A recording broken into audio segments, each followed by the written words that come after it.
Complete inventory कैसे manage करना है, स्टॉक रिपोर्ट कैसे चेक करना है, पीओ कैसे रेज करते हैं, इनवॉइस परचेस इनवॉइस कैसे एंटर करना है, कंजम्पशन, एक्सपायर्ड इन्वेंट्री, ये सारा हम ये वीडियो में देखेंगे। तो चलो लेट्स स्टार्ट। सबसे पहले हम देखते हैं स्टॉक रिपोर्ट।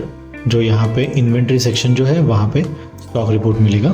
स्टॉक रिपोर्ट में हम देख रहे हैं कि यहाँ पे दो प्रोडक्ट्स दिख रहे हैं, red guard for rodent net and termite spray chemical. ऐसे सैम्पल प्रोडक्ट्स डाले हैं जिनका स्टॉक दिख रहा है कि ओपनिंग स्टॉक इतना है, परचेस इतना है, कंजम्पशन है, कुछ एक्सपायर हुआ है क्या, सोल्ड क्या है, इन स्टॉक कितना है, एवरेज स्टॉक वैल्यू क्या है और लेटेस्ट परचेस के हिसाब से स्टॉक का या उस प्रोडक्ट का अभी वैल्यूएशन कितना हो रहा है। ओके, तो हम सबसे पहले चलते हैं प्रोडक्ट्स मास्टर में। ये कोलैप्स करता हूँ प्रोडक्ट्स। तो प्रोडक्ट्स में आप देखोगे यहाँ पे तो ये दो प्रोडक्ट दिख रहे हैं जो इस सर्विस टिक नहीं है। इस सर्विस नहीं है इसलिए यहाँ पे दिख रहा है। अगर वो सर्विसेज है तो स्टॉक रिपोर्ट में नहीं दिखेंगे क्योंकि वो सर्विसेज है ना। तो यहाँ पे आप देख सकते हो कि ये सर्विस ये दो ही है तो इसलिए दो स्टॉक में दिख रहे हैं। अभी हम एक नया ऐड करते हैं। कोड ऑप्शनल है, HSN ASSE आप दे सकते हो। यूनिट इसका हम क्या काउंट करेंगे तो मैं नंबर्स सेट करता हूँ यूनिट्स। इस सर्विस हमें टिक नहीं करना है।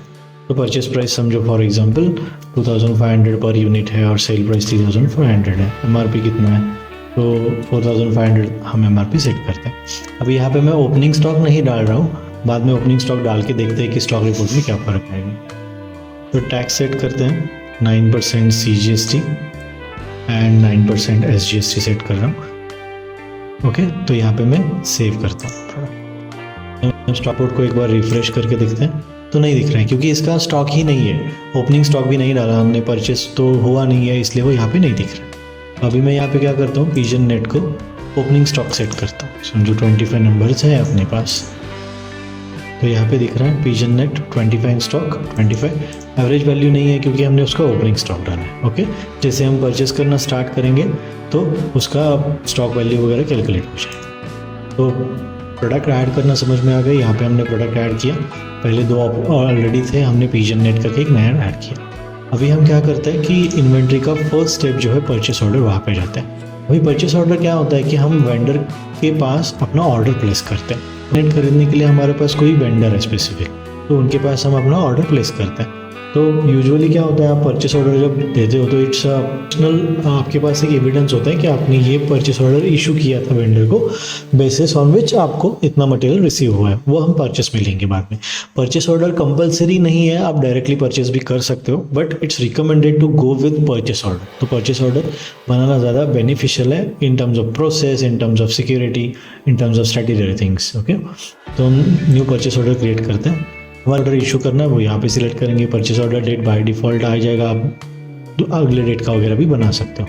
यहाँ पे वेंडर्स हैं, यहाँ पे मैंने ड्रॉप डाउन में से वेंडर चूज़ किया है। ये वेंडर आपके कस्टमर मास्टर का ही एक रिकॉर्ड होगा, बट वहाँ पे आप उसको एज अ सप्लायर चूज़ करोगे। ओके, सप्लायर टिक करोगे।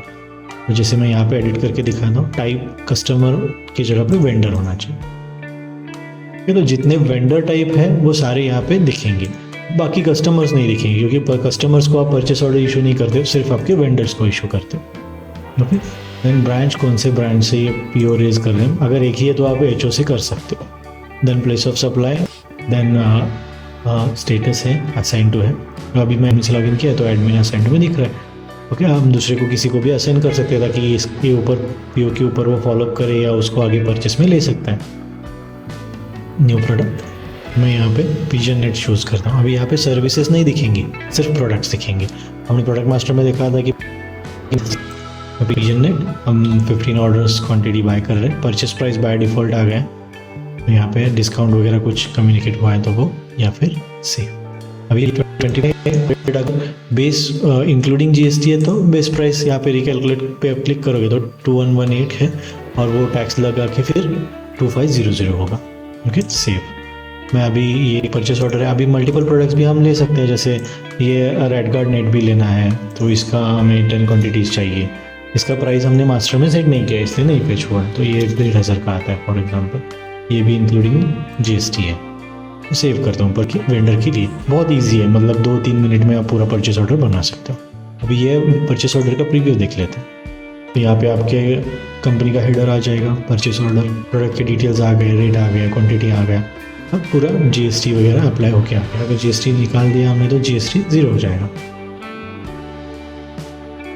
तो ये परचेस ऑर्डर जब आप अपने वेंडर को भेजते हो तो ये थोड़ा प्रोफेशनल भी होता है, मतलब आपके पास एविडेंस हो गया, कितनी क्वांटिटी मंगाए थे, क्या रेट पे मंगाए थे, ये परचेस ऑर्डर होगा।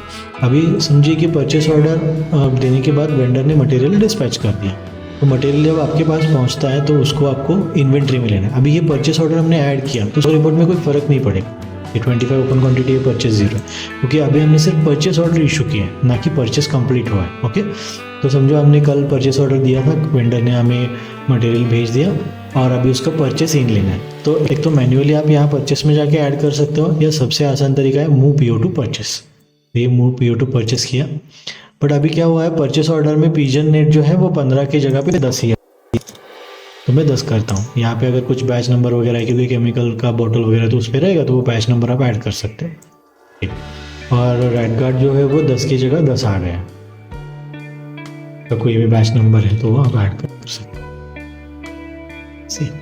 ओके, तो अभी एक और इम्पॉर्टेंट चीज़ है, क्योंकि वेंडर ने आपको इनवॉइस भेजा है तो परचेस इनवॉइस का नंबर आएगा, INB 456 जो भी नंबर है आपका, जो आपके वेंडर ने आपको दिया है, जो सप्लायर है उन्होंने जो इनवॉइस दिया उस पर इनवॉइस नंबर रहेगा, वो इनवॉइस नंबर यहाँ पे आप ऐड कर सकते हो। सेम अभी एक बता रहा है कि एक अलर्ट है कि वाउचर बनाया क्या, क्योंकि हमने परचेस किया है तो इसका पेमेंट तो करना पड़ेगा। तो अगर पेमेंट हो गया है तो यहाँ पे वो आप क्रिएट वाउचर करके उसका वाउचर बना सकते हो। यहाँ क्रिएट वाउचर, तो मैं जस्ट क्लिक यहाँ पे वाउचर पे क्लिक करता हूँ, तो ये बता रहा है कि राइट वाउचर टाइप आप यहाँ से सिलेक्ट करो। तो ये देखिए पूरा इनवॉइस का अमाउंट आ गया। इसकी जगह पे मैंने अभी 15,000 पे किया है, तो कैश की जगह पे मैंने बैंक पेमेंट किया है, तो बैंक में सिलेक्ट करता हूँ मेरा। यहाँ पे आप कुछ और डिटेल्स है, जैसे परचेस पेमेंट है और परचेस इनवॉइस नंबर जो INB 4 अगेंस्ट हमने ये वाउचर या पेमेंट किया है, से इसका आप रिव्यू देख सकते हो। तो वाउचर बन गया। तो इतना ईजी है, पर PO रेज किया, परचेस किया, उसका वाउचर भी बनाया, पेमेंट वाउचर हो गया। अभी हमने परचेस किया है 15 क्वांटिटीज़, राइट। अभी स्टॉक में कितना था, 25 एज ओपनिंग स्टॉक। रिफ्रेश कर रहा हूँ तो 15 की जगह पे हमें 10 का परचेस मिला था, तो इसलिए 25 + 10 35 है। अभी इसका एवरेज वैल्यू आ गया 74। अभी stock value and average value by latest and average same क्यों है, क्योंकि एक ही परचेस है। अगली बार जब परचेस हम करेंगे और प्राइस में कुछ वेरिएशन आएगा तो वो लेटेस्ट वैल्यू में रिफ्लेक्ट होगा, इवन एवरेज में भी रिफ्लेक्ट होगा। ओके, तो एवरेजली कैलकुलेट होता है एंड लेटेस्ट वैल्यू से भी कैलकुलेट होता है। तो आपको आपके आइटम का जो भी स्टॉक है उसका वैल्यूएशन भी यही भी पता चलता है, या आप इवन चाहिए तो एक्सेल में एक्सपोर्ट कर सकते हैं। तो इस तरह से आपका स्टॉक इन हो गया। ओके, परचेस किया तो परचेस करने के बाद स्टॉक इन हो गया। अभी यहाँ पे हमने देखा था कि एक ओपनिंग स्टॉक तो हमने डाल के देखा वाइल प्रोडक्ट मास्टर, परचेस 10 का किया। कंजम्पशन क्या होता है ये समझो। अभी हमने करते वक्त ये इसमें से एक पिजन नेट यूज़ किया, तो मोबाइल ऐप में जब टेक्नीशियन अपडेट करता है कि ये विजिट पूरा हो गया, सर्विस कमीशनिंग का हो गया, विजिट होगा तो वो पूरा हो गया, तो कंजम्पशन यहाँ पे ऑटोमेटिकली ऐड हो जाता है। तो अभी हम क्या करते हैं, ट्रायल और टेस्ट के लिए एक कोई भी रैंडम विजिट में कंजम्पशन अपडेट करते हैं। ओके, तो हमने क्या किया कि एक विजिट ओपन किया, यहाँ कंजम्पशन में जाके मैं यहाँ पे जो पिजन नेट है वो आ गया। हमने यहाँ पे 2 पिजन नेट लगाए फॉर एग्जाम्पल, सेम। तो विजिट कंप्लीट किया और उसमें 2 पिजन नेट लगाए। तो यहाँ पे देखो कंजम्पशन अपडेट हो गया कि 2 कंज्यूम हो गए। अभी जैसे और एक विजिट थी उसमें भी हमने पिजन नेट लगाए। ओके, तो यहाँ पे समझो 5 पिजन नेट हमने इंस्टॉल किए, ये अलग विजिट है। ओके, तो 5 पिजन नेट हमने लगाए। और यहाँ पे हमने अदर कंजम्पशंस भी डाल सकते हैं, जैसे हमने केमिकल वगैरह यूज़ किया होगा, तो वो सारा मोबाइल ऐप से ऑटोमेटिकली अपडेट हो जाता है। ये लीटर्स में है तो कितना लीटर, 0.5 लीटर हमने यूज़ किया। ओके, तो ये देखिए termite chemical spray 0.5 litre update हो गए, और पिजन नेट जो है वो पहली विजिट में 2 हुए थे और दूसरी विजिट में 5 जो है वो कंज्यूम हुए थे। तो यहाँ पे इन स्टॉक में अभी दिख रहा है 28, एवरेज वैल्यू इतना है अपने स्टॉक का। ओके, तो ये एक कंजम्पशन हो गया। अभी दूसरा पॉइंट है एक्सपायर। बहुत बार क्या होता है केमिकल वगैरह एक्सपायर हो जाता है, तो वो तो हम कंजम्पशन में नहीं दिखा सकते, तो उसके लिए आपको इन्वेंट्री में एक ऑप्शन दिया गया है एक्सपायर्ड इन्वेंट्री। तो एक्सपायर्ड इन्वेंट्री में क्या होता है कि कौन सा प्रोडक्ट जो है वो एक्सपायर हो गया है। तो जैसे अभी हम यहाँ पे समझो टर्माइट केमिकल जो स्प्रे है वो अभी स्टॉक में अपने पास 5000 लीटर्स है, उसमें से 100 लीटर जो है वो एक्सपायर हो गया, कि उसका एक्सपायरी हो चुका है, तो अभी वो यूज़ नहीं कर सकते। तो उसका बैच नंबर क्या था वो हम यहाँ पे डाल सकते हैं। मैं यहाँ पे रिफ्रेश करता हूँ तो यहाँ पे दिखेगा 100 लीटर सॉरी। तो 5000 ओपनिंग स्टॉक था, परचेस कुछ नहीं था, कंजम्पशन हमने 0.5 लीटर्स का किया था।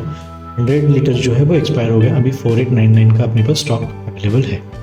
ओके, उसके बाद आता है सोल्ड। बहुत बार ऐसा होता है कि हम यूज़ करने की जगह पे उसको सेल भी करते हैं। तो जब हम सेल इनवॉइस बनाएंगे तो सेल इनवॉइस का अलग सा वीडियो आप देख सकते हो। तो सेल इनवॉइस में हम ये प्रोडक्ट सिलेक्ट करेंगे, जैसे रेड गार्ड का समझो हमारा रोडेंट है, वो हमने कस्टमर को कंज्यूम करने के बजाय हमने बेचा है, डायरेक्टली इनवॉइस बनाया।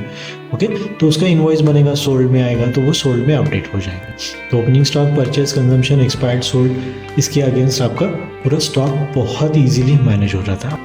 पूरा आपको व्यू मिलता है कि आपके प्रोडक्ट का स्टॉक कंजम्पशन में कितना गया, ओपनिंग स्टॉक में कितना गया, परचेस कितना किया आपने, सेल कितना किया, इन स्टॉक कितना है और उसका वैल्यूएशन कितना।